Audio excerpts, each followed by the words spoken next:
When you play the Game of Thrones, you win or you die. There is no middle ground.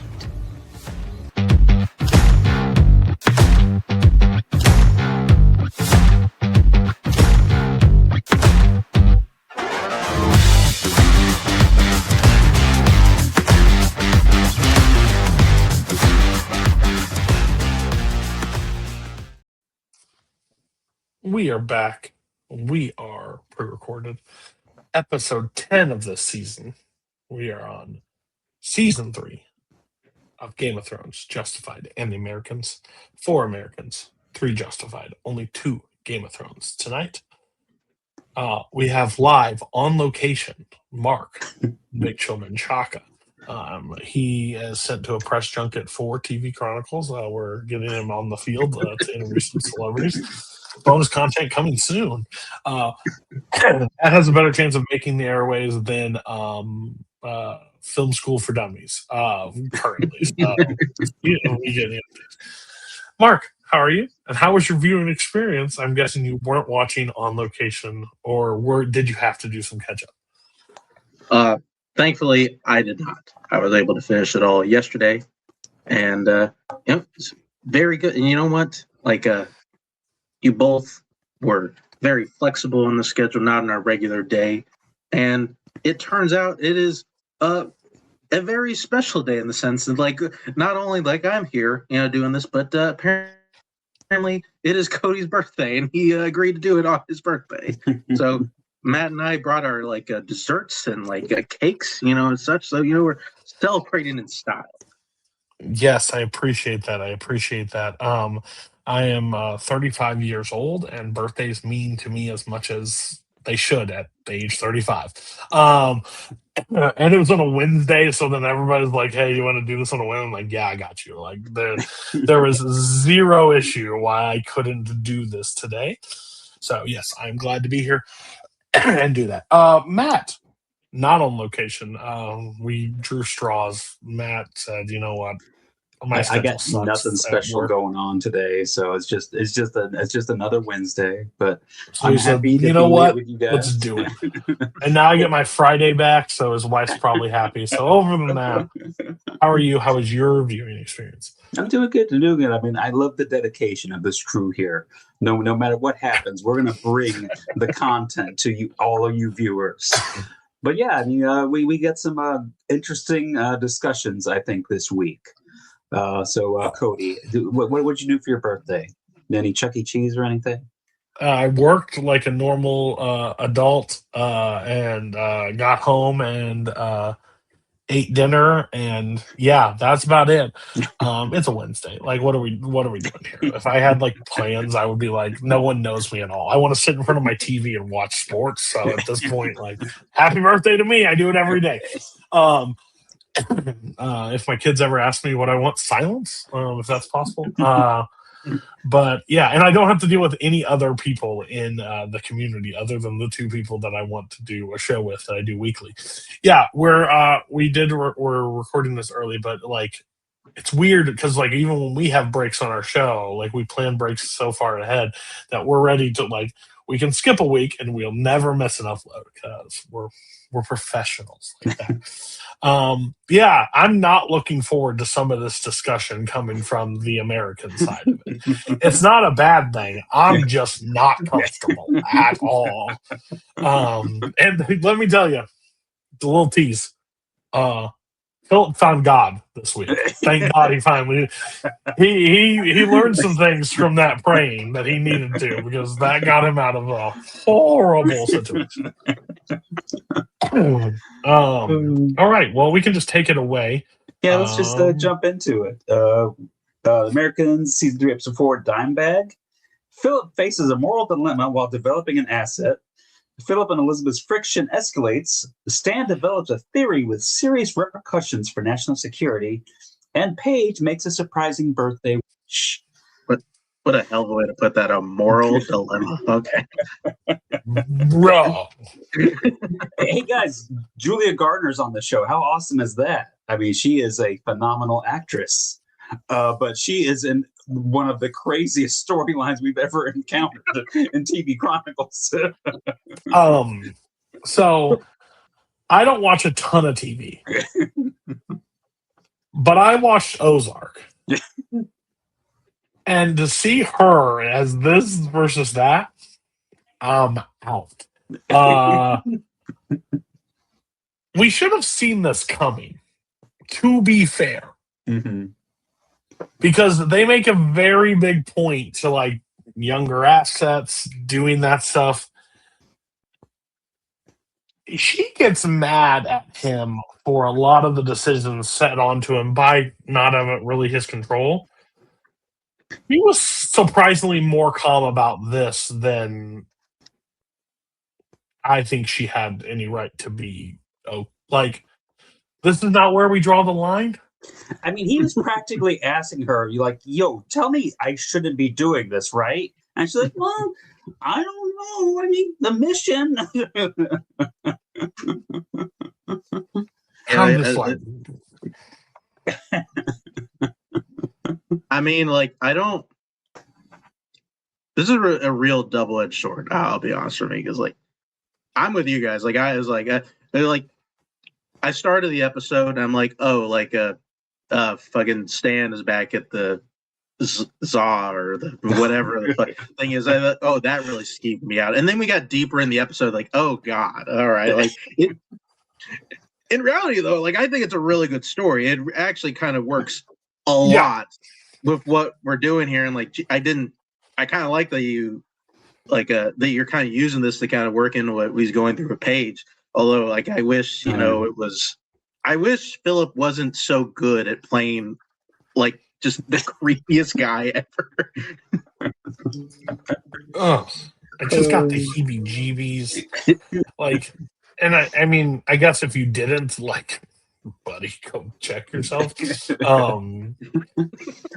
yeah, we gotta pace ourselves because this it's just starting in this episode. We a lot. I'll say it remind me of when what's his face Evan Peters won that Emmy for Jeffrey Dahmer. Like, he won an Emmy, but like, it, you know, at what cost though? Like, what did it cost? Everything. Like, I have a generation of people that think I'm a serial killer now. Like, and the psyche that he had to go through. By the way, I'm done, like, beyond done with this seminar, serial EST thing that they're doing. I'm beyond done with it. But Cody, we needed to get Stan a new romantic interest. Nina's been gone for like 3 episodes. And that's, I think that was McNulty's ex-wife, right? Like, that was who that was. Looked like her. Who? Might have been. It was the lady that played McNulty's ex-wife, because she also is like, she's also plays another ex-wife on another FX show. I'll see if we ever get to the rest. Yeah, that's where I recognized her from, because I You recognized said you said McNulty. I heard Nick Nolte, and I was like, "Why? Who knows the comings and goings of Nick Nolte and who they're dating? Like, I don't know that shit." I just thought those songs of Nick Nolte. I'm not sure. Oh god. But yeah, so they're doing that. He's got another girl like sneaking around him, but he's also Stan's got the thing with the Russian defector that he thinks isn't really a defector, so he's kind of going a little crazy over that.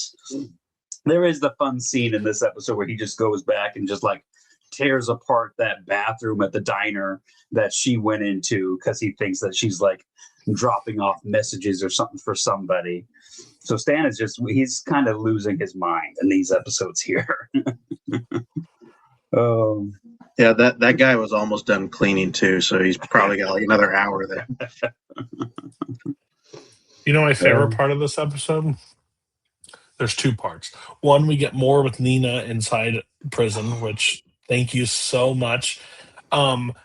if you've ever been driving 70 on the highway and you pull the e-brake on your car, that's how it feels when Nina shows back up in the show in another prison.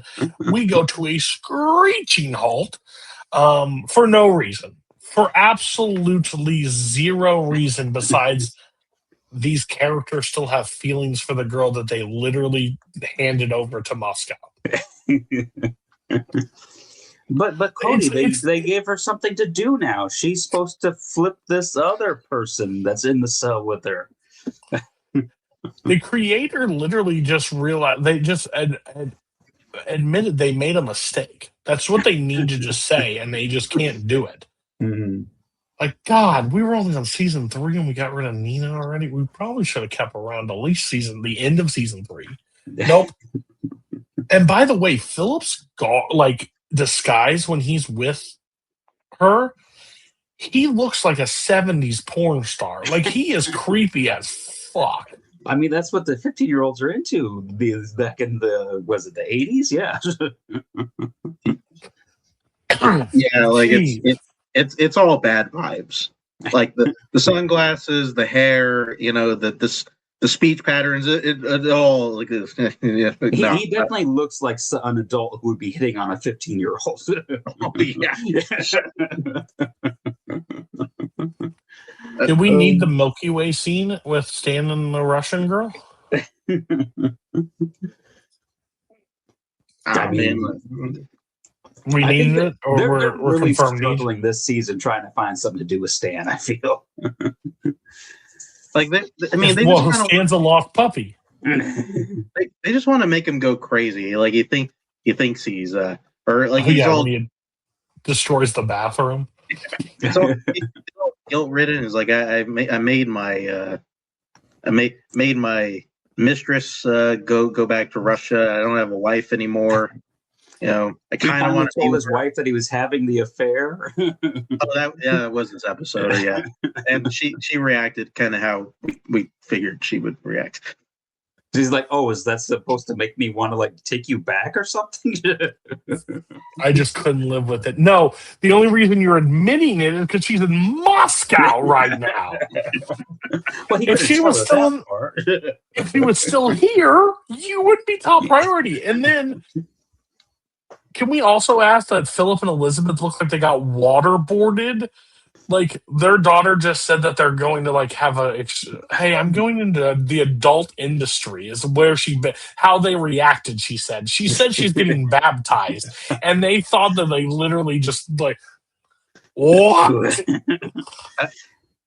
I was getting prepared for a way different mic drop because that also skeeved me out too. It was like, hey, what do you want to do for your birthday? I don't know. Can we just ask the pastor and his wife over for dinner?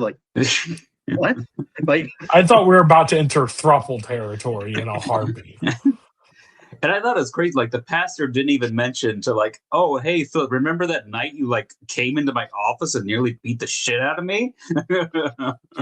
Well, I also like that they were sitting.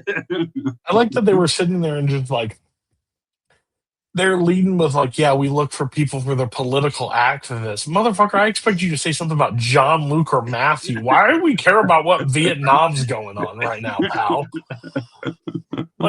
This church angle seems like the most go-to angle, but it's so fucking weird. And thanks a lot, Mark. You better shave his head soon, or you're gonna make this entire show miserable. Oh god. I had an affair on you. Yeah, well, you're. Hey, cool, Stan. Thanks, Stan. Well, she did say she wanted him to be honest with her, and he did. And I don't know how she expected to feel about it. That was the only thing. A lot. He's really learning a lot from those sessions. Yeah, honestly, a lot of that going around this week about women getting into things that they should have known what they were getting into, and then thing happens, and they act shocked about it. Yeah. And then they're smoking weed at the end. It's like he's smoking weed with this child. Philip is. How old is she supposed to be? I think in the next episode, they say that she's 15. That's a technical foul. That was such a great Bad guy of the week. He's got a real possibility. such a great ending. Like they ended off with that Yaz song too. It's like, oh, that's such a cutesy romance. He's hooking up. Is it this episode too where he gets the album for his daughter too for the music he's listening to with the other girl? Isn't it? But one of these episodes has the chain, doesn't it? Yeah, I think that's that might be the last episode of the And if you don't love it, I was like, what? No. Yeah, I think that's later on when we get like the emo Philip in his. I'm just sitting there with a disturbed face when we'll get to it, but I'm just like, and then you don't love me now. I'm like, oh no, I don't. Oh God! All right. Yeah, I think that's pretty much everything in this episode. Yeah. This is probably the most we'll talk about the Americans in detail because there's some fucked yet. Yeah, we haven't got to the really awkward stuff yet. Nope. Yeah. All right, so episode 5, Slaying Pass. Philip juggles the many women in his life while Elizabeth takes drastic measures to complete a mission. And Stan asserts a plan to save Nina with an unlikely ally. Many women. I mean, he's got 3 women that he's juggling now. Well, he has 2 women that he's juggling. Oh, true. Yes. Oh, God. Yeah. Elizabeth seems like the one's getting no play, but they're flipping adoption agency. Oh, God. Martha and them looking for a child. Martha, the last thing you need is a kid. You need mental help. I mean, she's just alone all the time at her apartment with her gun. She needs somebody, Cody. Philip, get out. Get Use out it. now. Use it.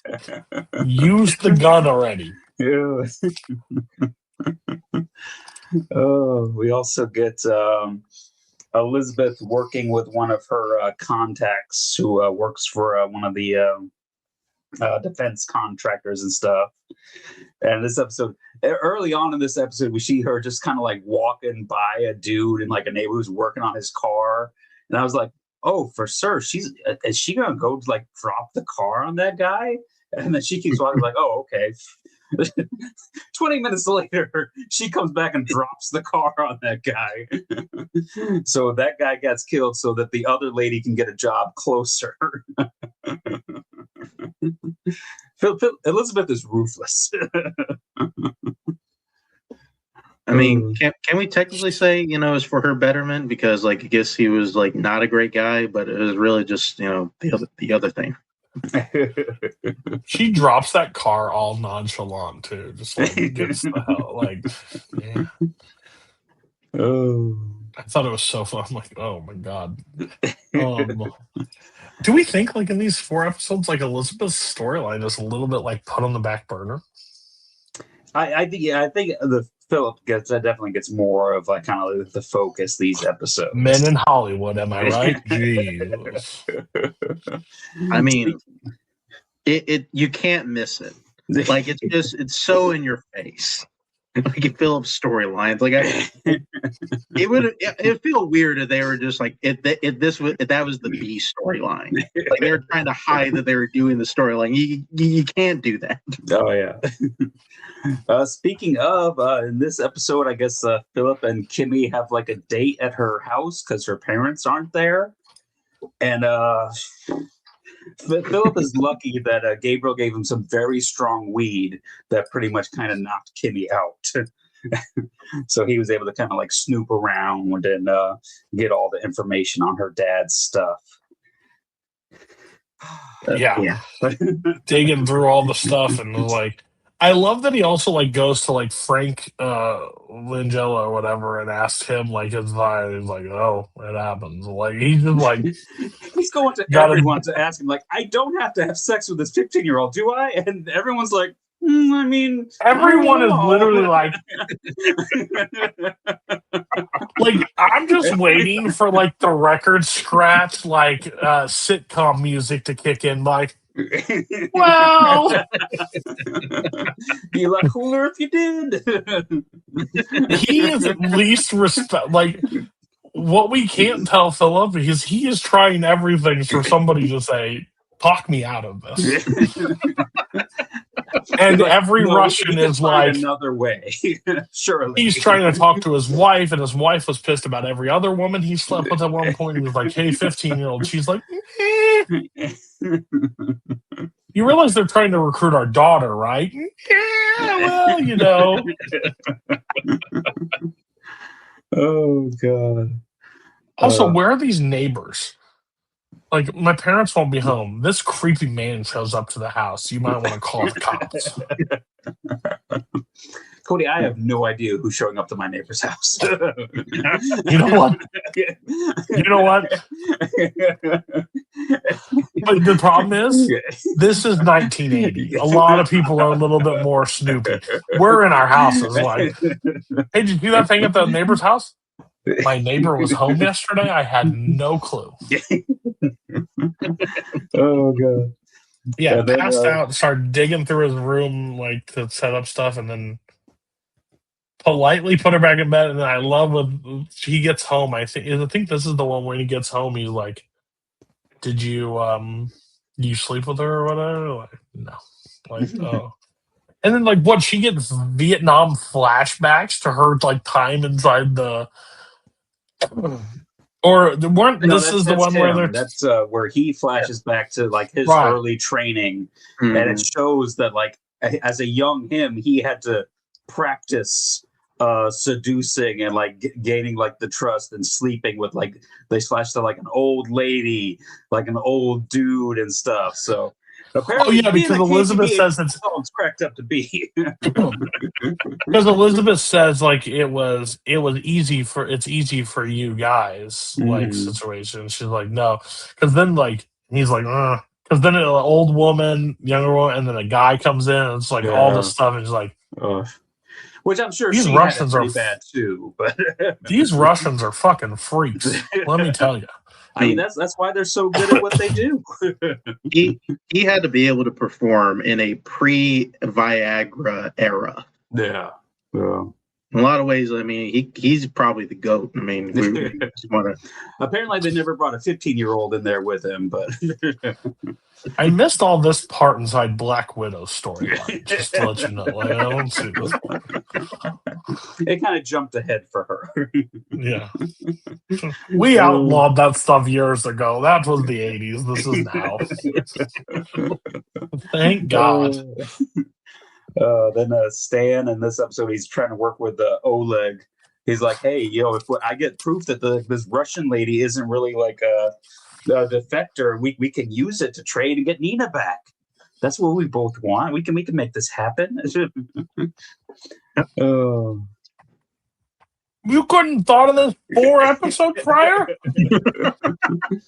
Well, then he was being asked to do bad things and betray his country.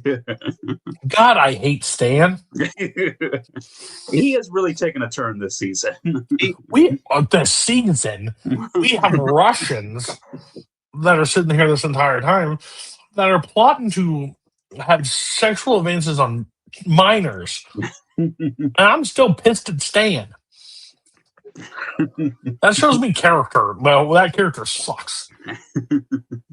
There isn't a lot of movement there, but I do think there is something kind of having like the Oleg Stan team up. I think there is something there. I kind of like I'm waiting for that to get to somewhere good. I think that has some potential. Like, well, yeah, Oleg is going to get there. shot. Now she's gone, so we just put them together and see what happens. I think Ola. I think he's going to get shot. I think that's my prediction for him. I thought he was going to die last season. Yeah, I was like, I wouldn't really feel too bad.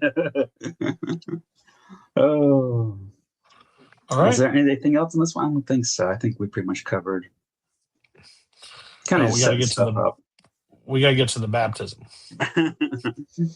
All right, so episode 6, Born Again. Gabriel has surprising information, and Elizabeth begins to take family matters into her own hands. Oh. Carrot Top performs a baptism. I waited for confetti and a giant bunch of props to come out. It was just nothing. I was like, who are all these people here for Paige's baptism? We haven't seen any of you people. I don't understand just regular people's baptism. I mean, I know at least in my culture, baptism, we have a barbecue and a lot of more people get drunk. I mean, I don't think they did it right. That's all I'm saying. Even in the baptism, you just eat a bunch of casseroles and shit and just gossip about people. That's what I've learned. Yeah, it sucks. I would you guys are also doing it right. I like Philip and Paige kind of have a nice moment in this episode where he's saying that he's proud of her for standing up for herself, and he's like, you can always make your own decisions.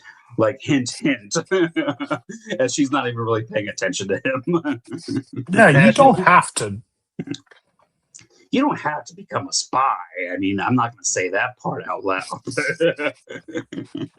And then Stan brings over the new girl that he just started boning at this weird what? They could have only been on maybe 2 dates, and he's already bringing her over to dinner with the neighbors. You want to meet my friends? Not really.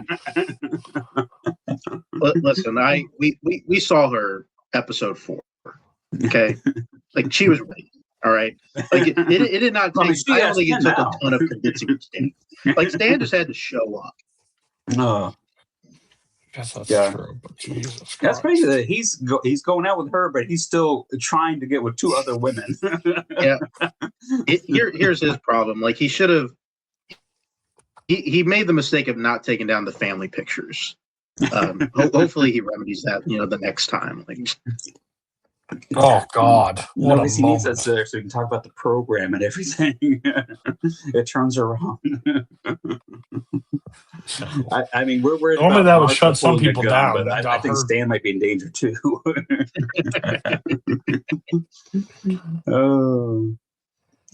This episode we also get. Yeah, this is the episode where Philip, Kimmy is coming at him strong, and he's able to turn her down. He's like, no, I've gone to church. I can't do this. This woman, they're working in the room. She's in the shower. Mm-hmm. She comes back. Says, "Oh, what's she doing?" One leaving the door wide open of the other room while taking whatever. They get in there. She drops her towel in front of him and then goes, "Oh, I haven't mean to talk to you. I've been going to church." Buddy, I don't blame you at all. Run.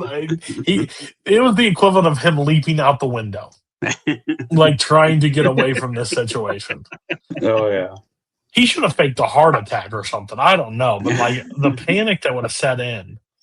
And Phillips also got another woman in there too, another KGB lady planning stuff in the guy's office. He's like, "Oh, hold on a second, I got to go hang out with this 15-year-old." Well, she walked by and she's standing there just buck ass naked, and it's another day at the office. Got it, no problem. I mean, first time? I think it's the James Franco first time. Well, happened me a long time ago.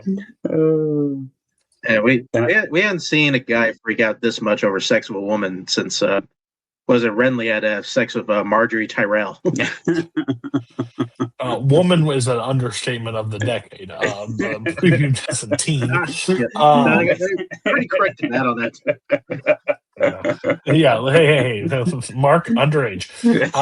But hey, Paige, if you wanted your dad to find God, he found it. And the crazy thing is, Julie Garner has not aged a day. You watched her in Weapons last year, and she looks exactly the same.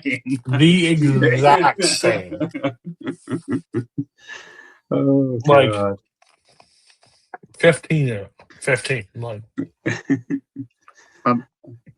I will say, I am very curious because we are definitely ramping up to Paige catching Phil with some somebody other than We call his that wife. the Don Draper. Yep. Oh, could you imagine if she catches him with the 15-year-old girl? Like, I'm trying to think, which one's it going to be? Is it going to be her? Or is it going to be Martha? Like that creepy dude looks a little like my dad. Well, we're heading for something that's more than that. One of his storylines is going to be finished here shortly, I would assume.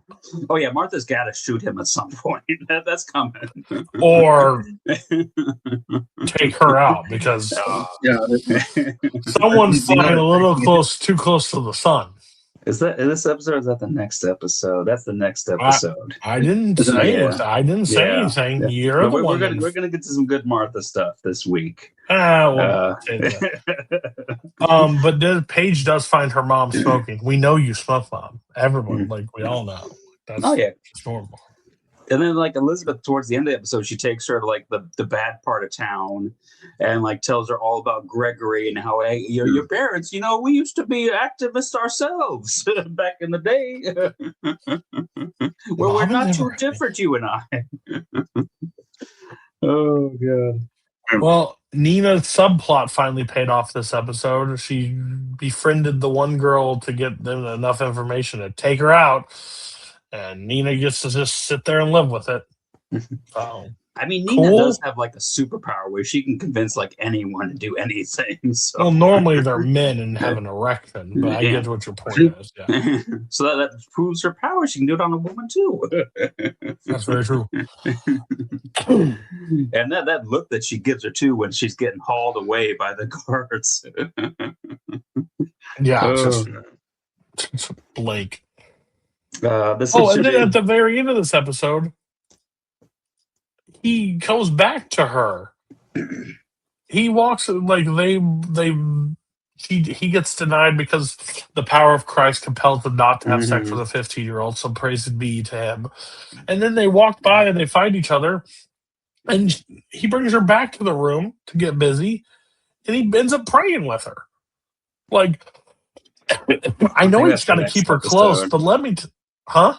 I think that's the next. No. That is this one. Yeah, because Gabriel tells him about the son being a soldier and all that stuff. Yeah, and then they go. Like, how many times do you think she's going to stand being cock blocked until you're going to end up either you're going to have to let this asset go, or she's going to. You're going to have to losing interest in him when he like approached her, and she's like, "Oh no, I kind of got like you're like weird and churchy now. You're not as hot anymore." Listen, he doesn't have to rush it. As Skeletor told him, you got to see her. You got to get that recording once a week. Yeah. So you got to figure out how to get in there. Like so there's going to be plenty more opportunities. Don't. I mean, her parents aren't there most of the time, and she's at school. Why can't he just break in when she's at school? Yeah. Why do we have to bang a child? Wouldn't that seem to be the easier route? Yeah. No one else notices a man entering a 15-year-old's house at this point, so what the hell? No one's going to notice you sneaking through the back. That's not as hot. I can't get off on that story. Need the details. Give me the details. Oh, God. I think that's... Stan's got another stupid storyline where like one of his old partners or something died in action, and he gets all weepy and he wants Sandra to like go to the funeral with them, and she's like, we're like not together anymore. Either that new guy, either that new FBI agent that's like hit on Martha at one point and like talking to Stan at a certain point. Oh yeah. He's either going to die or he's going to crumble the entire organization. There's no ifs, ands, or buts. Like he is. I mean, he already cleaned up the confidential files off of that robot thing. He's getting stuff done. I know. Pissing off Martha. I don't know, that guy's got a name. Well, I don't know what it is yet. There's something going on. That's his name. He seems too connected. Or too available. He's a Russian. That's what it is. All right, I think that All can right. take us to our last episode here, episode 7. Walter Taffet. Philip and Elizabeth feel the weight of a family secret while following up on the KGB's interest. This one we get a page kind of tells Philip about Elizabeth and her journey over to the bad part of town and everything that she told her. Philip not so happy about that. He gets kind of upset. Which, I mean, she did tell him, like, hey, I'm going to do this without you. He's like, what the fuck? Like, what are you trying to turn a dart on his bike? And like, what? We've been talking about that this whole season. It's like, listen, like you having sex with that 15-year-old, it's gonna, all right. Like you told me to do that. It's sooner rather than later, right? What do you want me to do? Say no? Right. Yes. Whatever happened to Yes. the mission? For country.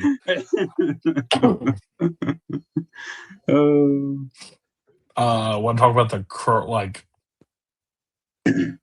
yeah, I think the big thing this episode is they're having a meeting there, Stan, and they go and see Stan's boss, and his pen is acting up a little bit. And Stan's partner notices it's making a little noise, so he digs into it, and out pops a little bug. Martha sees that and freaks the fuck out, as she should. well, she doesn't see the transmitter that come out. She sees them like digging at it, and then they start shutting the blinds on her, and she figures they found something of something. I'm thinking that's what it is, but like she is not. She is panicked so bad. Runs to the bathroom. I thought she was going to try to flush that giant thing down the toilet. I do love that they shut the blinds. They stare at it for like 12 seconds, and it goes, well, I think that's enough for today. Oh, yeah. I'll call you if anything needs. And then she goes to the bathroom and starts, ruining the thing? Trying to destroy it. Well, I mean, it's a good thing she did, because they were scanning that office in no time flat trying to find stuff. Got a guy with like a little metal detector thing going through. It's like, well, I was down at the beach, but I guess I can help you guys out now. Yes, yeah. She freaks out. She ends up going back to her apartment, and one of my favorite parts of the episode, she just goes home and just starts petting her gun. I mean, she has that same realization that the other lady had with Elizabeth. Season 1 is like, what am I really doing here? Like, like getting information for a guy who I see maybe for like an hour, 1 day a week. Yeah, she starts questioning things. I do like that, like the guy that comes in and he goes, well, we should have the results pretty quick. I need you to pull all this stuff. And Martha's like, yeah, no problem. Do it instantly. And then he goes, well, who could it be? Could be anybody. Could be this person. Could be you. I'm not sure. Like it could. This mold could be from anybody.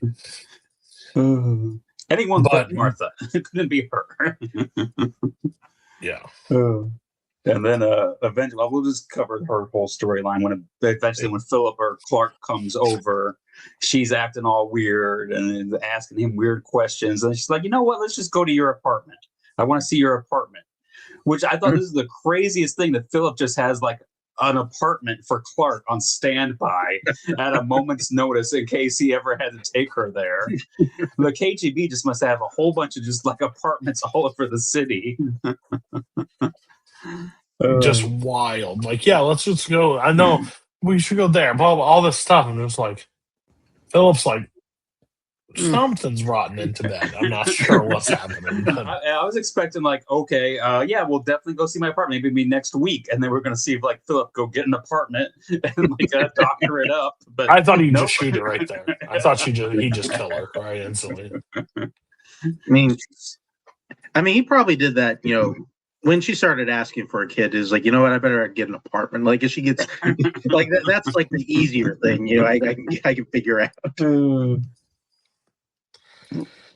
She can't get into that apartment and think anything's normal. Like, she can't think that that's like.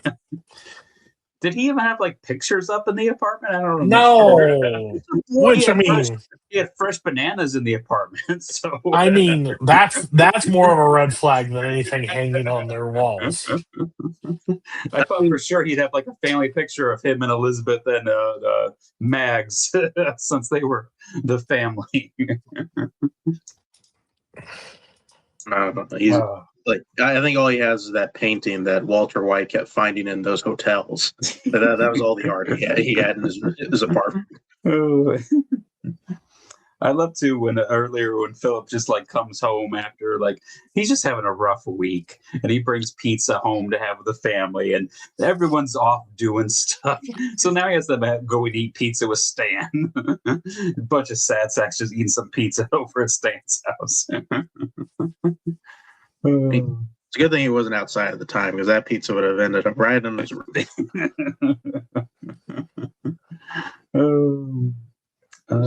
Let's see.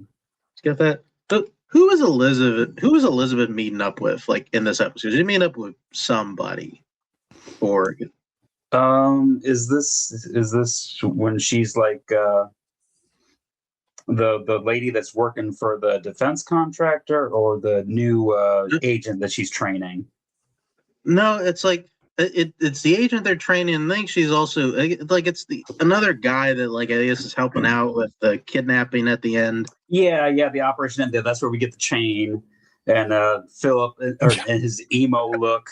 I just love emo Philip. That's my favorite Philip disguise so far.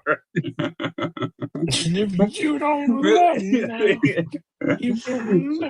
But yeah, they're trying to abduct somebody. I think they like abduct two people and kill somebody, and that's kind of like the end of this episode. I forgot who they are.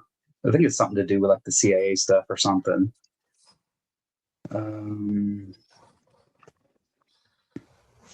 Student operative. Oh, it's that student those do terrorist things. Yeah. That young agent kid that she's training is definitely going to get them in trouble at some point, or get himself killed. 100%. Yeah, I mean, he's just listen. Was it episode 7? Yeah, he'll die like in episode 11. Just that'll just be what it is. Oh. Yeah, I keep forgetting he's around. Honestly, like he shows up like every other episode. Like, oh yeah, right, this guy. Yeah. I don't know about this season so far. I'm sure they're going to be able to close it out strong. Americans, they seem to be able to close the seasons out strong, but it's kind of out there. Yeah, it's a little weird. Yeah, they got one really good story, potential for another one, at least with the Martha thing, because that one, like that's definitely going somewhere sooner rather than later. All right. Anything else before we go over to Harlan County? No. Talk about another show that's on a weird trajectory. All right, so let's go over to Justified, season 3, episode 4, The Devil You Know. A prison guard springs Dickie and Dewey from prison in an attempt to get his hands on Mag's secret fortune, while Robert Quarles offers Devil a shot at becoming a boss if he betrays Boyd. Bum, bum, bum, bum, bum, bum. Why is Boyd in jail? What's Raylan dropped the charges on him? Criminal. This is kind of like, this is sort of like Gotham, where like criminals just don't really stay in jail. The rules don't apply to these fuckers at all. This is like what, the third time what's his face has gotten out of jail, like the dumb guy. Oh, Dewey. Yeah. This one wasn't his fault though. He was pretty much kidnapped from jail. Yeah. Like what? Happy accident, right? Like he didn't know he was getting out of jail that day. Well, once we get to the next episode, that poor boy went through a lot of trauma, so we'll see. I thought we were in Saw for a second. What the fuck? But yeah, the prison break is kind of interesting. We killed the wrong people in Can Max Bennett like be reincarnated? Like, can she come back? Because this shit's I have to deal with him again. Like, it seems like his hair gets progressively getting worse and worse in every episode. I can't imagine that poor actor having to just go around normal life with that haircut while filming these episodes. Looks fucking horrible. I mean, I think that's just him. Because I feel like the only time I've seen him with normal hair is Saving Private Ryan. Like, that's it. He's got some normal hair on Lost. I don't know. I feel like it felt like it looked the same. Like, it didn't look that different. The issue I have is the overall story of this show. Like, I kind of know where it's going. Mm-hmm. Like, with the Mag stuff, like, there was still intrigue, even though I kind of knew, like, I know in case of the season situations, there's going to be a conclusion. Like, that makes sense. But, like, I mean, it's going to end out with a shootout between those two. Like, that's what's going to end up happening. Raylan and this whatever the other guy's name is, that's where it's going to go. Like, and do we have enough intrigue in this overall side characters to make it mean enough for 13 episodes? Well, I mean, I think they're in this season. They're kind of trying to make it interesting by they're adding multiples. You got Limehouse, you got the Robert Quarles guy, you got Boyd, you got Raylan. Kind of, you got four different sides of this conflict that'll probably eventually come to a head with some sort of ending. But yeah, because in this episode we got Quarles is kind of going after Boyd's crew when he kind of try to get the devil to kind of like take out Boyd in order to kind of give him a little promotion. I thought he'd be longer in the tooth in this show, but I guess not. Yeah. I mean, Raylan hits a guy with a car Twice. Yeah. To be fair, he pulled his gun on both times. It was justified. We get to see Loretta again. Raylan went and talked to her a little bit to ask if she knew about Mag's money. And if I did, well, we would need that. Why is it better in your hands than mine? Why not? I mean, I do agree. I agree at least on half part, like with Cody, because like at least with the newer characters, like they haven't really, like, I mean, they've established what Quarles is doing. He's trying to he's trying to muscle out Boyd. And even though not a ton has come from that yet, even we're going to get through, what's happened here. Like I feel like his scenes, like he gets away with at least like the riz of his character. Like I think the character, like the aura around that character is interesting enough to where I feel like you can just kind of get away with it. I think one of the problems I think I have here ultimately is like the Mike Kelty Williamson. Like he feels like a really neat addition to this show. That they haven't really figured out a way to do anything with it, especially like this one. It's like he has the money and like I guess he gives it to Dickie and like Dickie has like, well, you can keep it because it's like $50,000 and like that, and like that's really like all like he's really given for that particular episode, and he really isn't given like a whole hell of a lot else like after that. At least in these 3 episodes. Yeah, because they're kind of trying to set him up like he's just kind of been here the whole time, and he's almost like a Barry's or Littlefinger, where he's got like little spies all over trying to get him information on all the going-ons of all the different criminal enterprises in the area and stuff.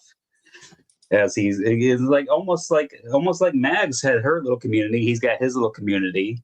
It's just like you said, they haven't really kind of got him like right into the story yet. He's more sitting back and kind of watching all the other pieces move on the board.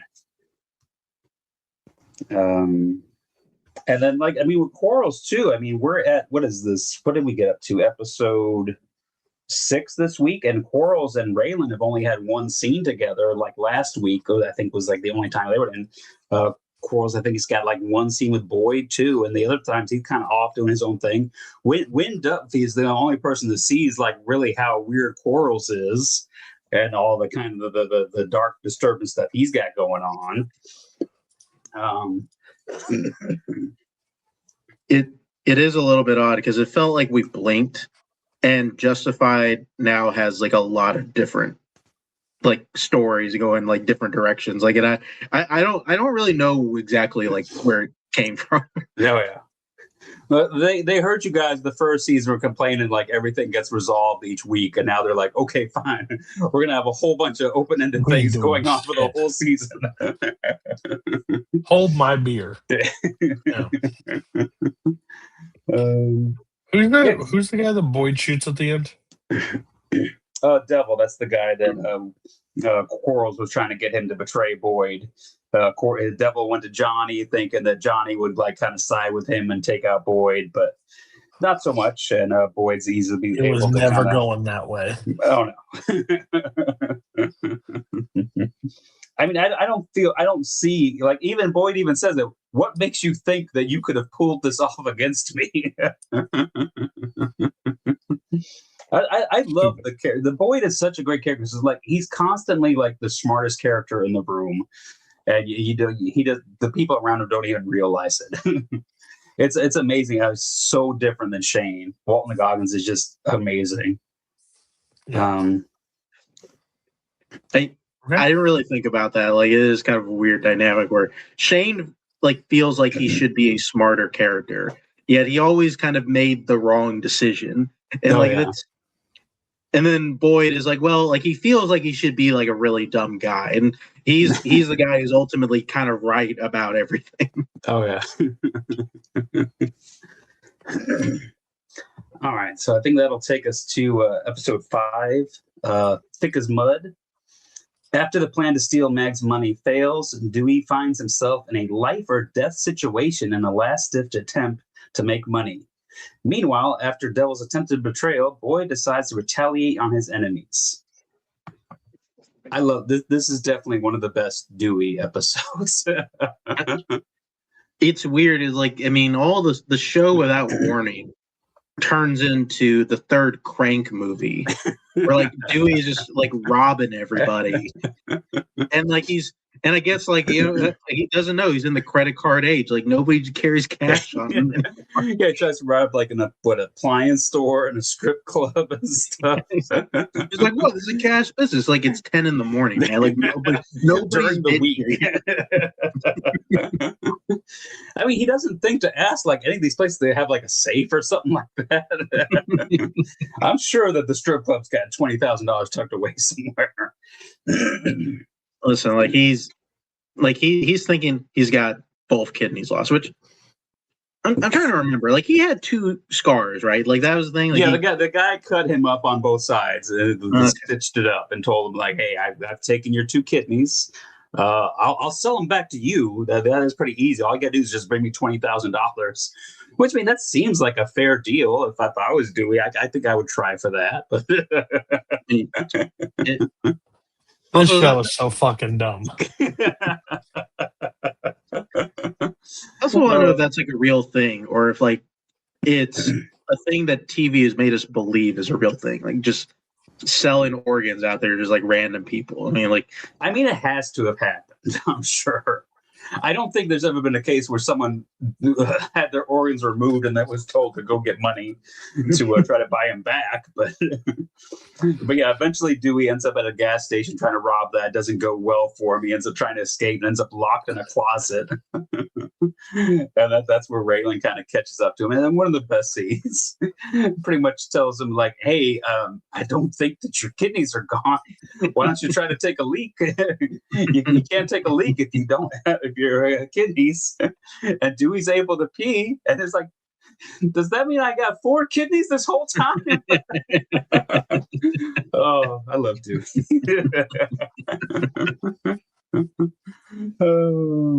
Yeah. But yeah, they got that. Kind of not a whole ton going on the rest of it. Quarles visits Boyd and kind of makes him an offer like, "Hey, obviously my devil plan didn't work, so that means you're smarter than I thought you were. Maybe we should work together and run a business together." Boyd declines in a threatening manner. Yeah, it's kind of a case of the week with like big players in the situation. Like, but it's still case of the like that girl and him with a kidney. Yeah, the and, doctor and like the nurse. Which then Raylan almost himself gets caught up in that. But thankfully, I guess he's able to wake up from being drugged pretty quick. Oh yeah, because no one else can, but he's got the ability. And Like, he's able to shoot way out of that. He should learn how to preemptively call for backup, because he just like shows up to this place like thinking that, oh, this, like, she's definitely suspicious, and then like, of course, like the guy, like, I don't know, Raylan is stupid sometimes. Like, I don't know what he's doing. He's sometimes a little overconfident in his abilities. He's like, He's it's the just a Lone girl, I Ranger. can handle this. Yeah. That's he who he believes he is. He's the Lone Ranger that can do and that can't die. Oh. He 100% can die. But he wakes up really quick, so that's really cool for him. And then he goes home to find out that Winona has left him a Dear John letter and left town. Of course she has. Oh, there. Marcus, back off the Winona train. Listen, I had talked to Matt. You want to know why she sucks? I'm going to tell you why she sucks. I had talked to Matt yesterday. We were on screen. I just told him, like, Matt, you're right. It happened almost immediately. Hack off board. Like, I mean, to be fair, Raylan was supposed to be looking for a house for them, and he hasn't done shit on that regard. So I don't like it. She's pregnant. She can't be trusting this guy to do anything. I mean, I guess so. But Raylan didn't seek out this relationship, though. Like, Winona went back into this. He like, broke into her house his like first day back. She was dealing with a lot. Well, I don't know. Like, in the decision was, I'm going to go restart a relationship with my ex-husband, the guy who I know it's not going to work out with at some point. I mean, I think that happens a lot. It was stupid. Like you know who he is. This is who he is. And she said in the beginning that this episode he's done trying to change him. He should have maybe taken that as a hint of what was coming. I mean, listen, listen, we've gone far enough in this. Like, Raylan is a gunslinger, okay? Like, he doesn't solve crimes, okay? He just kind of, wanders about until he shoots the right guy, and like that's it. Oh God. Yeah, fun episode. I mean, the crank part of this episode was cool. But yeah, it's fine. It's a fine case of the week, followed by another case of the week episode. So episode 6, When the Guns Come Out. Raylan tries to find Winona after she leaves him. Boyd tries to find out who hit his crew's only Oxy clinic. And Quarles takes an interest in Raylan after he finds out he's been asking questions about him.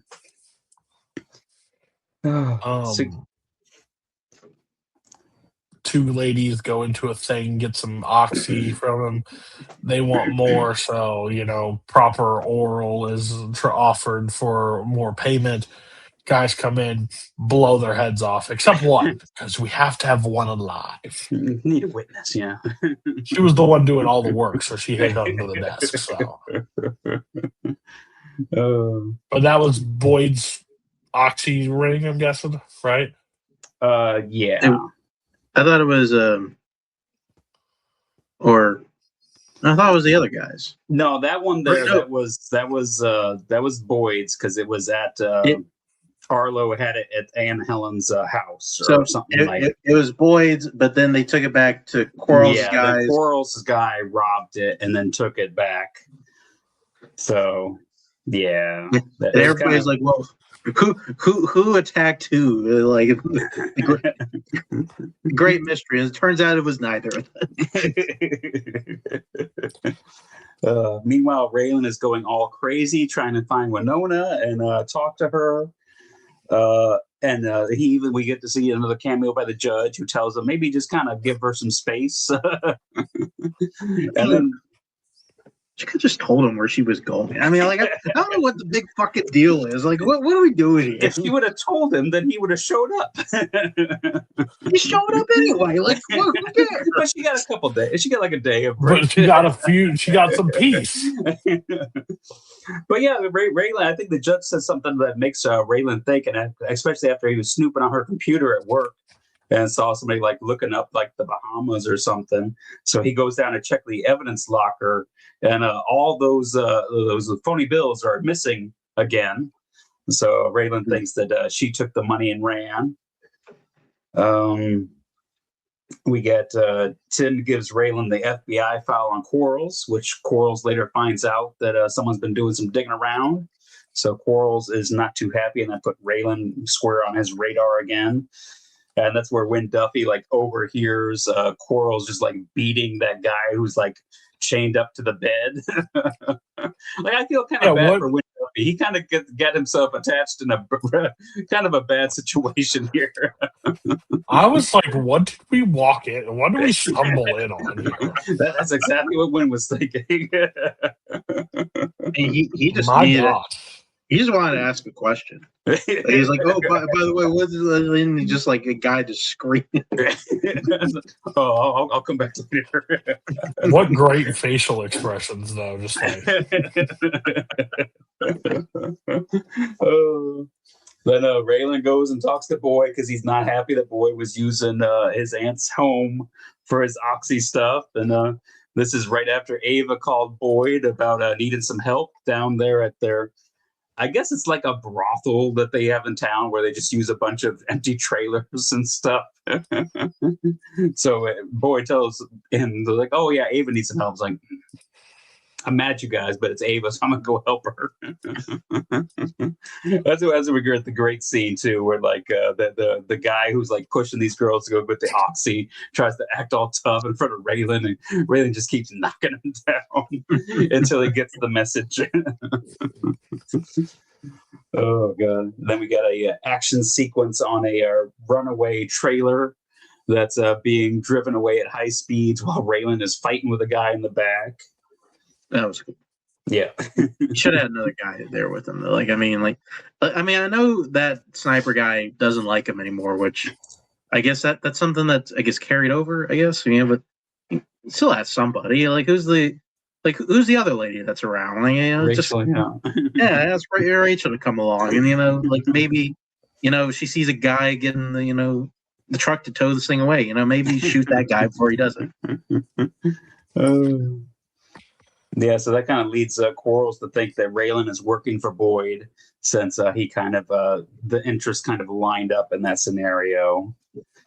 And then, like Mark said, we find out that it was actually one of Limehouse's guys that was kind of behind the whole the Oxy Clinic drama. He's trying to stir stuff up, and Limehouse isn't too excited about him doing all that because he lost one of his kind of informants in the process, and he tells him to kind of clean it up. I mean, didn't he like threaten a guy? Didn't he like threaten to burn some guy's hand off just a couple of days ago for? I feel like doing like a way lesser offense than like what this guy. And I think this guy we saw this guy already has like the burn mark on his hand from where he's apparently messed up before. So I guess Limehouse does give second chances. Isn't this when? Doesn't Raylan meet up with Winona and ask her if she took the rest of the money down at like her sister's house, which I don't understand why he didn't think like that would be like the first place she would go. Where could this lady be? I don't know. It couldn't be relatives, right? I mean, listen, like he saw the money, and the money was a red herring. Like, come on, we've established he's not a great He's not a great detective. Oh yeah, yeah, because he goes and has a nice drink with Art, complaining about his women problems again, and Art's like, Well, let me add to that. The Secret Service called another one of those bills popped up down in Texas, and we find out that the guy who was running the evidence locker is the one who stole the money, and he's now just escaped off to Mexico with it. So, Oh, And sure. then how do we do this with a kid coming? How we can't do this. Just can't. like I'll quit right now, and we can go be together. Bring it around town. They're always going to be together. Whatever. We'll see how it Whatever. goes.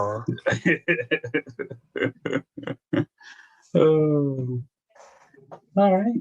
Anything else before we head over to was it Westeros? Not from my end, Mark. I don't think so. Like I'm all upset. Like let's talk about this. All right, let's finish out strong. Let's go episode 4, season 3, and now his watch is ended. Jaime mopes over the loss of his hand. Cersei is growing uncomfortable with the Tyrells, and the Night's Watch is growing. Or the Night's Watch is growing impatient with Caster, and Dany buys the Unsullied. Pretty. Hold on, I'm one away. Go ahead. Yeah, crazy episode. Crazy for this this much to happen in literally episode 4 of Game of Thrones. Oh yeah. Jaime is having a rough go of things. He lost his hand. He's made to wear his hand as a necklace. He doesn't want to lose it. Oh yeah, that's fair. I mean, they might be able to sew it back on at some point. Yeah, he doesn't have any pockets, so you can't put his hand in his pocket. Just gotta hold on to it. I mean, we're in a world of magic and dragons and ghosts and stuff. How come his hand can't come to life like idle hands and be the best swordsman in the 7 kingdoms?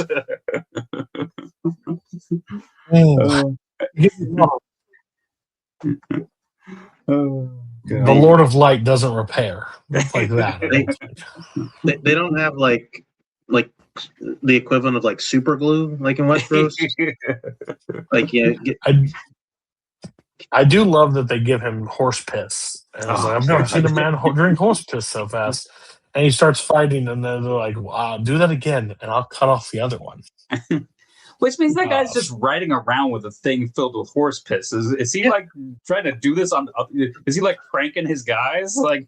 Hey, you thirsty? Listen, this is our first taste of how the Boltons, are just a fucked up group of people. They just kind of do stuff. I was thinking about this. Tyrell, I think I don't know what's on their banner, but I don't think it's I think it's a rose or something. Rose, rose, lion, wolf, stag, fucking flay, men being flayed. A guy on a torture rack. I could tell you that they're a little fucked up just by the sigil. Speaking of fucked up, I think everybody up to this point of the show is Varys, he's a spy. He's got a lot of questions for a lot of people, but he's not as ruthless as everybody else in the world. That's the one side of Varys we actually appreciate, right? Mm-hmm. This motherfucker has captured the person that basically made him a eunuch and has him in a box. That's crazy. But I love it. Cut his junk off. I'm not. Varys is not a bad guy. Okay. To keep him alive this long and just force feed, to keep him alive is crazy. I don't know how long he's had him though, because I felt like the thing he was just finally getting him because he gives like Tyrion this whole speech about like patience and all of that stuff. So I think he just got this guy. I guess he does say like, "Hello, old friend." Like, Mm-hmm. but still, what's he gonna do to him? Like, oh god. I'm sure the Even guy's wondering the Tyrion's same like, thing. Tyrion's like, I've seen some fucked up shit in Westeros. This may be the most fucked up shit. Oh god. But yeah, while we're at the King's Landing there, I love that Marjorie is actually she's kind of able to control Joffrey a little bit. She's able to kind of match his manipulation and stuff. I thought that was pretty cool. And I love that the tales of Podrick's skills are just like further spreading. Now he's got like random people talking about him.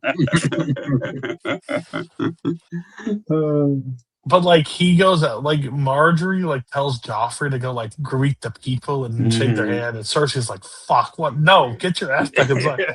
Like, no. Then we get one of the most brutal parts of any show. So the guy that helped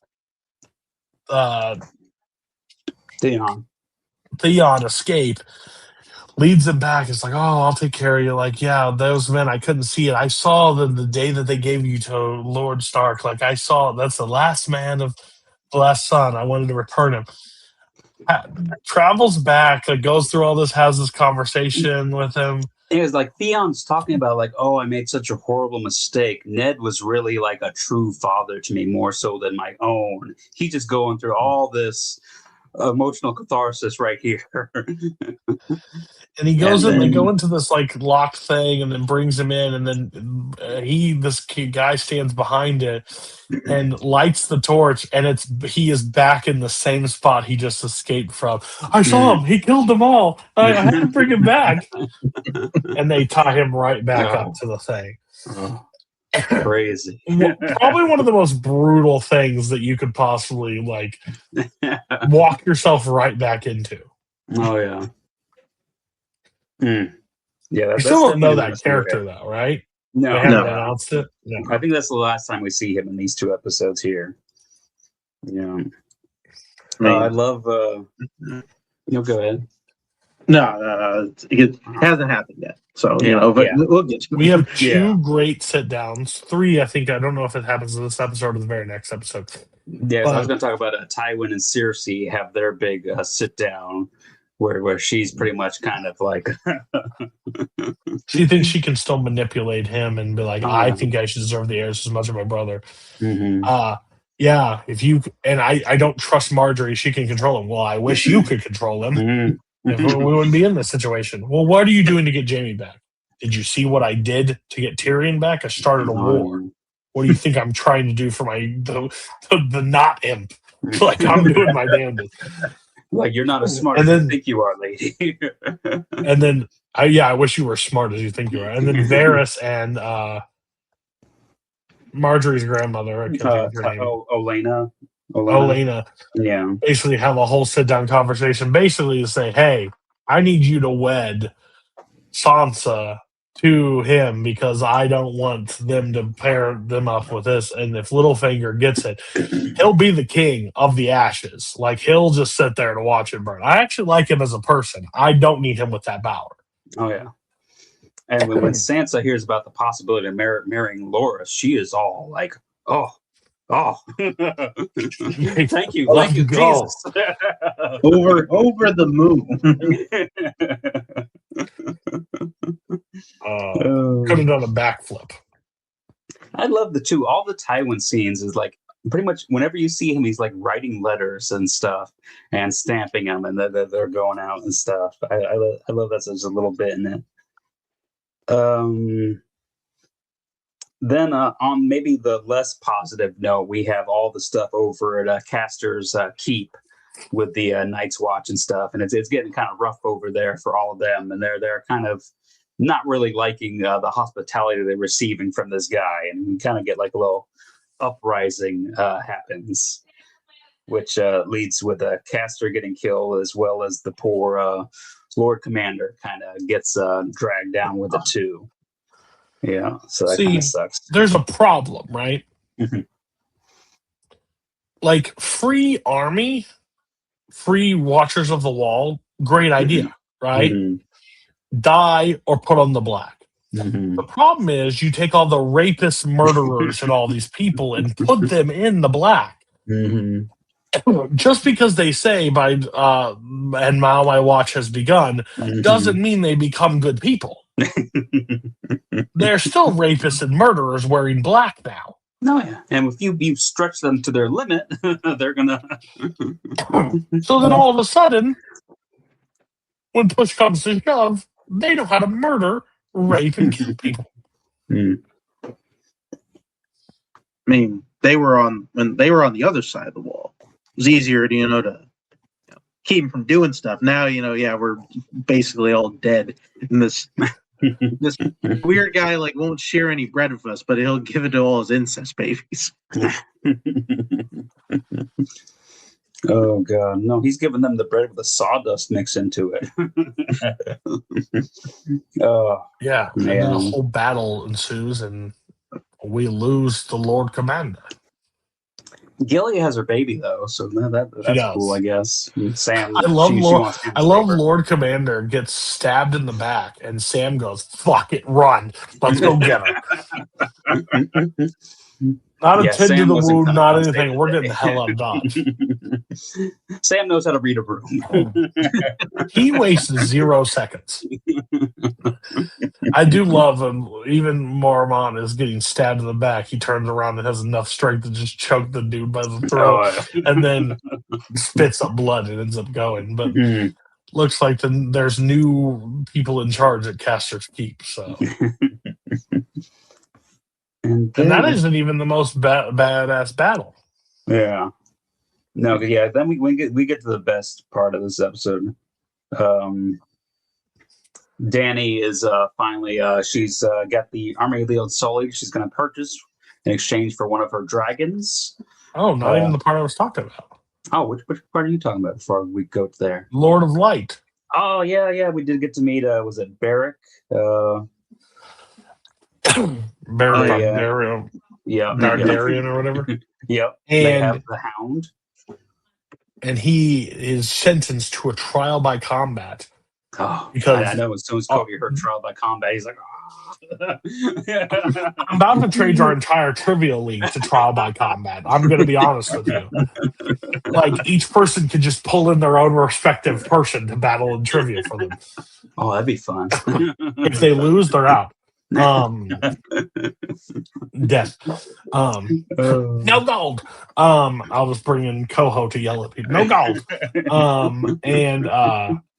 But then I just love the Hound. He's like, I didn't murder anybody. I didn't kill no Targaryen children. You fucking idiots! They were gone before I was there. And he's like, he didn't hit him. I hit Joffrey. And I should have killed you, little girl. And I love that they just accuse him of murder from Arya's words. He's like, yeah, you've been sentenced to murder. So at this point, trial by combat? Yeah. Who am I going to fight? Which little girl do I want to fight? And he's like, I'll fight you. And, oh, fuck. Oh, yeah. Guy has a flame sword. Well, we don't get to see that to the next episode. Is it not? I thought this was an episode. No, they have the trial at the beginning of the next episode. They just announced the trial by combat. They start out with they end this episode with a bang, and then they start out the next episode. Yeah. Yeah. Then we go over to Danny, and she's about to trade a dragon for an army of Unsullied. And that's where we find out that much like Cody alluded to last week, she has kind of been on to the Masters this whole time. She's spoken their language and not let them know. So she's heard all the horrible things they were saying. Valerian was her mother's tongue. Good luck, bitch. And then she says the wonderful line and burns the Masters and pretty much tells the Unsullied that she's going to release them. All they have to do is go and kill all the Masters and everything. It's like, oh, such a badass scene. I love when he holds the dragon. Mm-hmm. And then they're like, Unsullied, kill the Masters. Anybody that has chains. And they all stab him. Like, this bitch speaks it, and he just turns and is like, my mother, blah, blah, blah, has to get Paris. And then she tells, you see her marching out with her army as the town is just like, you see all the smoke and everything. It's like, Oh, but it's even better. She stands there after they killed everybody. It was like, you guys are free. You will fight for no one. If you want to leave, you can leave now. No one will be hurt. And you'll be free. And you just hear the spears just start hitting the ground. They're all in unison. I'm like, oh, we're on. We have dragons. We have Unsullies. Let's go. Yeah, it's definitely one of the best endings. Yeah, I mean, they're thinking there, well, what the fuck else are we going to do? We already burned the city down. I mean, we've only been trained to do one thing like our whole lives. Like they're sitting there like, buddy, like they got nothing else. It's like none of us have a dick, and this guy doesn't have a nipple. Like, so, like, yeah, he's got one nipple. He does. Technically has one. Well, maybe he might have lost the other one in another demonstration. All right, so I think that'll get us to episode 5, Kissed by Fire. Rob's army is falling apart. John breaks his vows. The Hound is granted freedom, and the Lannisters hatch a new plan. So yeah, this is where we get this badass trial by combat. I mean, anytime you see a guy just like and light a sword on fire, you know you're in for something. Just no talk, no nothing. Like the theme song happens, and then we're just unsheathing swords and going at it.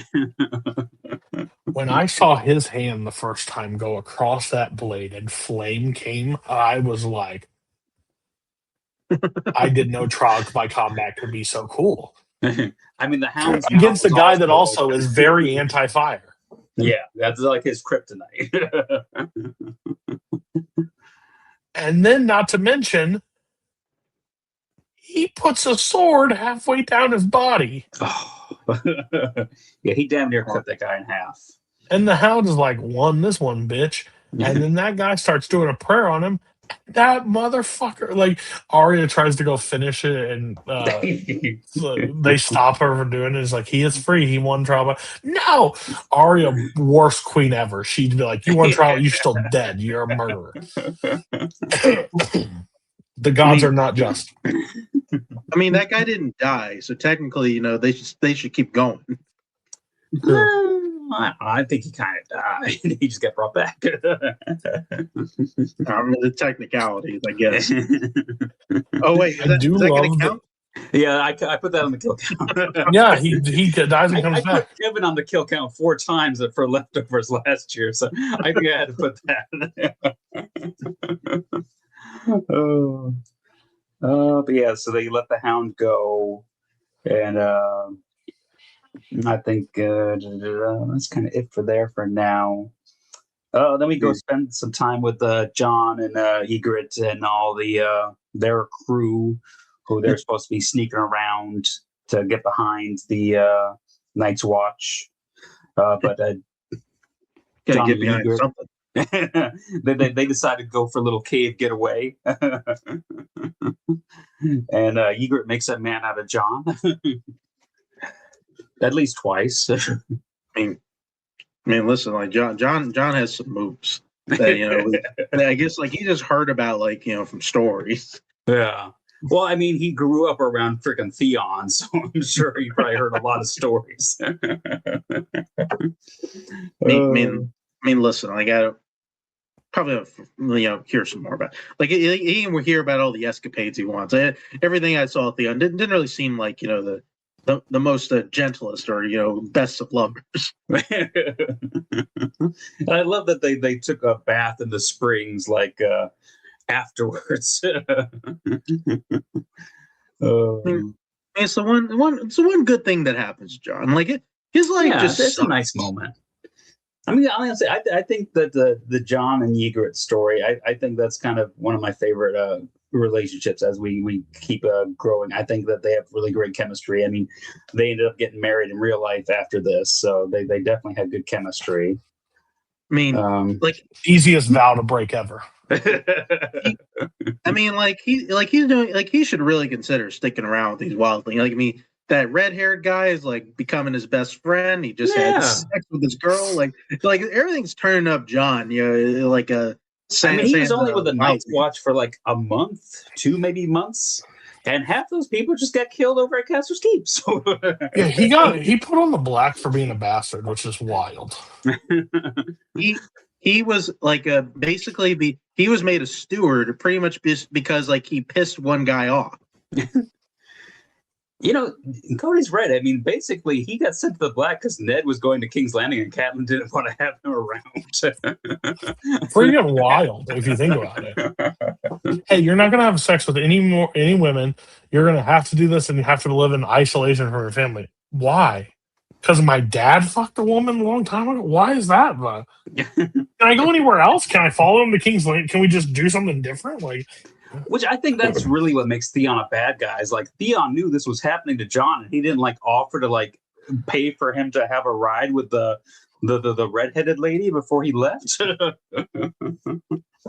Did you guys talk about Jon talking to the guy with the one that can see the bird? Yeah. It was like, if I kill you, does your bird die too? Like, I love that line. I mean, these are good questions. Oh. Then we get Stannis visits his wife, and I gotta say, this is what happens if the wife in Breaking Bad supports Walt the whole time. This is what happens when you have a wife that supports the guy who's making maybe not the best decisions. Cook that meth, honey. Cook it. $1 bills. Did you guys talk about Jamie going to meeting the Boltons? No. Yep. They get the Boltons bring Jamie to the main Bolton guy. Dude, he what a seems to be, line! Like, pretty cool with them. Did you know? Stannis stormed the castle, breached the wall, get over it. And your sister? Fine. Nothing happened to her. What a delivery of a line. Oh, yeah. But he was not very pleased that they cut off the hand of Jamie and they did all the stuff to him. And then we see that guy that they saved at the one place. Yeah. The Qyburn guy, Qyburn, right? Yeah. Qyburn's going to work on his hand a little bit. He tells him it'd be best to just cut off the whole arm. It'd be the easiest way. But Jamie's like, no. And I'll kill you with my other. And then he sits there. He's like, well, I got kicked out of the Citadel for unconventional practices. All right. Well, it's going to be very painful. I'm going to scream, like extremely. I'll scream loudly. And that wound looks fucking gross. Oh, yeah. Yeah, that's pretty gnarly. But then we get the great scene with Jamie and Brienne in the bath house there. So good. Jamie and we learn the truth about story, of the actual truth. Mad King. It wasn't just a stab to the back and like a assert of power. It was. He thought he was doing. I love the line. It's like, why he's saying all this? Would you have kept your oath then? Mm-hmm. Like. He's like, why didn't you just tell Ned the truth? Ned didn't want to hear the truth from me. Oh, yeah. Ned found me guilty before. The loyal Ned Stark. He found me guilty the moment he laid his eyes on me. Yeah, it was over. Oh, yeah. That's crazy. I do love Tyrion negotiating with Olenna. Yeah. Well, it's supposed to. Well, we're pretty much fucked him to death. Oh, well. All right, well. I'll cover half of it. Fine. I mean, I'm only paying for like everything else that's keeping you all alive right now, but okay. Jerry's like, we don't have any fucking money. Like, just pay for me for this stuff. I know a simple Google search will tell me this, but I don't. It's the boys one of the boys that get taken out by Rob's the Karstark. The Karstark. Is one of them not Tomlin from season 6? I believe it's the same actor. Yeah. Okay, I'm having flipping flashbacks here, and I never really paid attention. Just look alike a little bit. That's what I'm thinking, but I'm like, that looks just like him. But yeah. So that what a wild move. I mean, he wanted his revenge, and Jamie was gone and stuff. So I mean, any Lannister I just will love do at when that Rob point. is like, killing them won't bring it back. Your mother's just as guilty as you are for this. She should look at him too. Mm. Yeah, and everyone's like, yeah, maybe you shouldn't kill this guy. Like, he's kind of pretty important to your cause right now. Like a If lot you of his lose them, people. if you lose them, you lose all of them. Like you kill him, they're gonna lose them all. But he But, has to stand for what he died. Like he has to. Rob is definitely his No, he father's doesn't. son. He actually doesn't need to do any of that. Nope, doesn't. But he does, and he does that one queen swoop off with his head. I do love the line. The king of the north, the king who lost the north. Oh. Oh, what a line! Oh yeah. So then we find out that half of his army pretty much left overnight. So he's going to have to go and get help from the only other person who hasn't really joined the battle yet, Walter Frey. So they got a good relationship. So I'm sure that's going to go well. I love that it like finally dawns on him. He's like, oh, the one person that could help me, the one I was supposed to marry, Walter Frey, and like moves into the piece there. I'm like, you hear the key word that you just fucking uttered that you were supposed to marry? Well, like maybe he's gotten over it. Yeah, sure. Stannis does go home. By the way, I don't know what everybody has their own decor that they like to set up in their house, like figure out stuff. The stillborn babies just doesn't have the right aesthetic pleasing of anything, like. Well, I mean, this is before they have like photos and stuff, so I mean, you gotta have something. One of those babies were fucking massive too. Like she would have killed her dead if it did happen. I mean, and his daughter, a daughter though, yeah, was it Shireen? And I do love the. Oh yeah, I've been saying no, nothing with the Lord of Light. You're fine. You can sleep with her as much as you want, basically.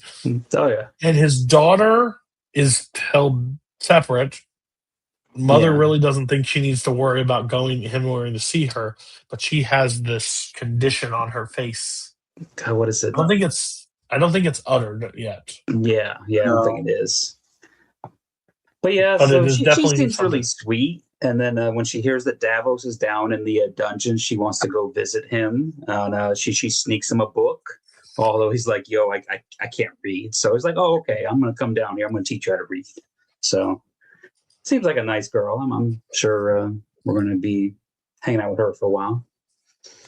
But yeah, then we also get some more wedding news as Tywin. This is the biggest crux of the rest of the episode. Informs Tyrion that he's going to have to marry Sansa so that the Tyrells can't get a hold of her. And she's that way a they'll be set up child in the north. I love that Tyrion's like, she's a child. Yes, and you'll take her to her bed and put a child in her and make some youth of who you are.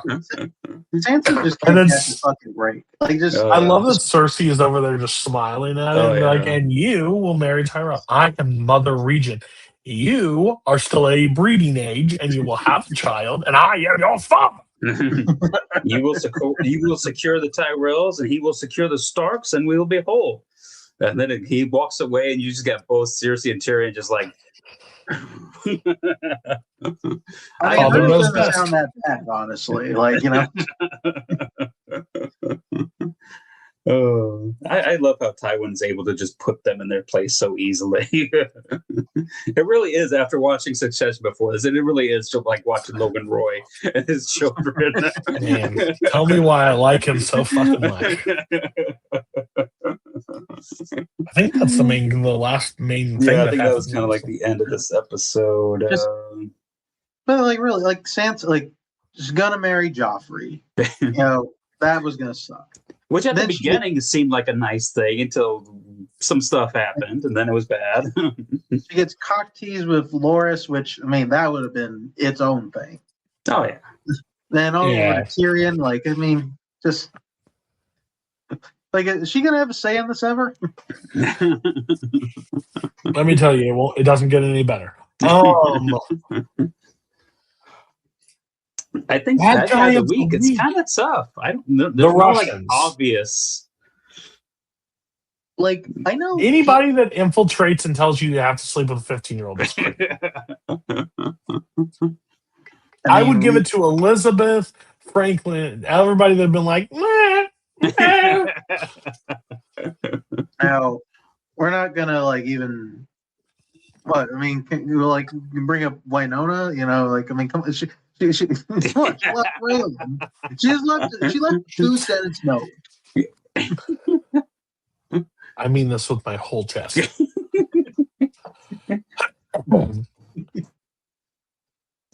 He married him, left him, came back to him because there's still that connection. And there's probably been more gunfire in the second marriage than the first marriage. How much more do you want her to be around until she dies? Now she's with child, Mark. She's got to She look was out for around her that gunfire child. before. Like she knows who he is. No, no. He said he was going to change, but his actions are not showing that.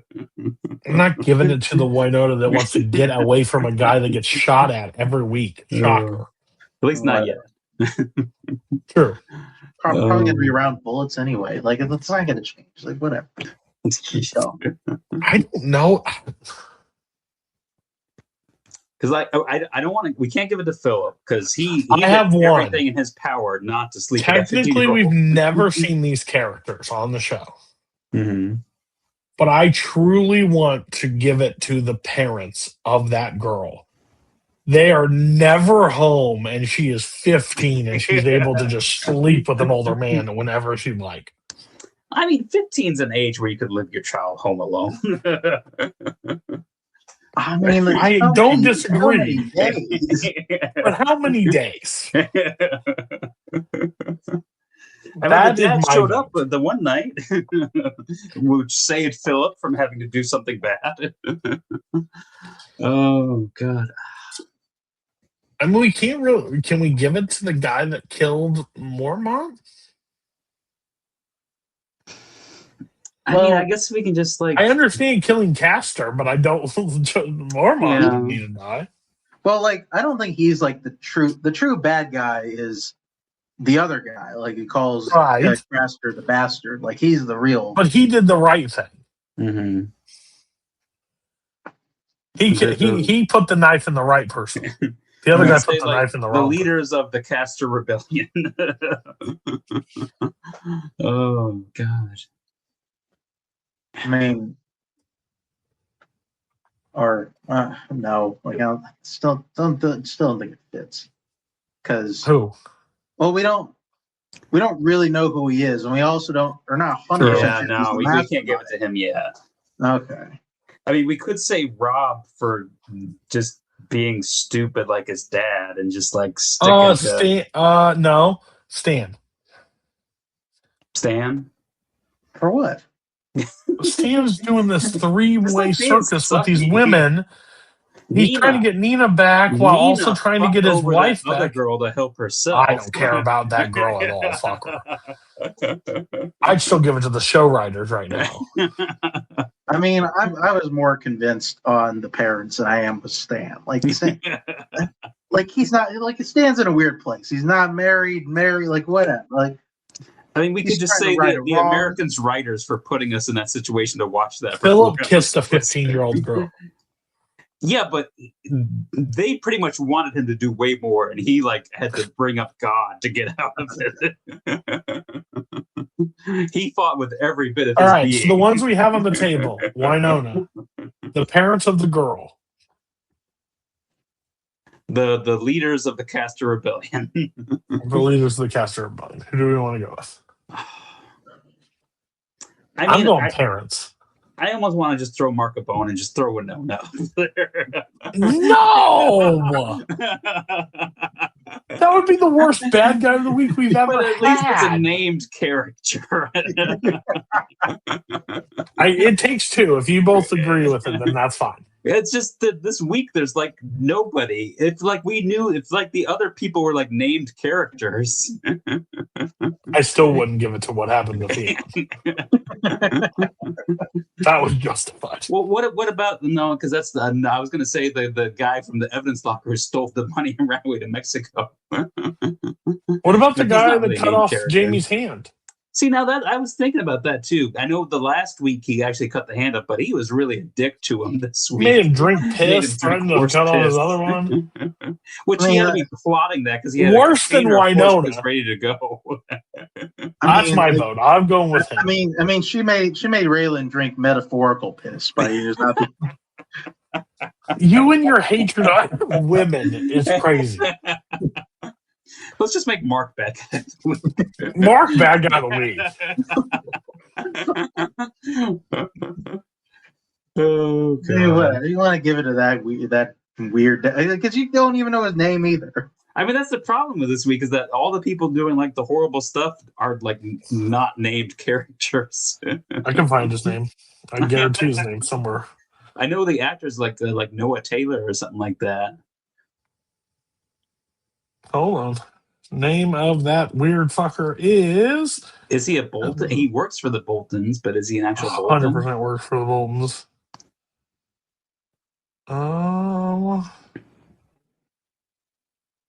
Fuck.